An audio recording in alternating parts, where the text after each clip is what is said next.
എല്ലാവർക്കും പുതിയൊരു വീഡിയോയിലേക്ക് സ്വാഗതം. അപ്പോൾ നമ്മളെ ബോഗൺവില്ല നമ്മൾ സൂക്ഷിക്കുന്നുണ്ടെങ്കിൽ ഇതുപോലെ മഴ നനയാതെ ഷെയ്ഡിലാണ് നമ്മൾ വെച്ചിരിക്കുന്നത്. ഇതുപോലെ വെച്ചാൽ മാത്രമാണ് നമുക്ക് ഇതിപ്പം 4-5 വർഷമായ ബോഗൺവില്ലയാണ്. അപ്പോൾ ഇതുപോലെ എല്ലാ വർഷവും നമ്മൾ മഴ സമയത്ത് ഇതുപോലെ കട്ട് ചെയ്ത് കയറ്റി വെക്കും, മഴ നനയാതെ. അപ്പോൾ ഇതേപോലെ പാരപ്പറ്റിൻ്റെ അടിയിൽ, അതായത് ഇതേപോലെയാണ് നമ്മൾ വെക്കുന്നത്.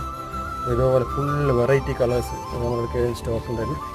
ഇങ്ങനെ വരിവരിയായിട്ട് വെച്ചിട്ടുണ്ട്. ഏകദേശം 30ഓളം അല്ലെങ്കിൽ 40ഓളം തന്നെ നമുക്ക് പല വെറൈറ്റീസും കളേഴ്സും ഇവിടെ ഉണ്ട്. ഒരുപാട് ഐറ്റംസ് വേണം.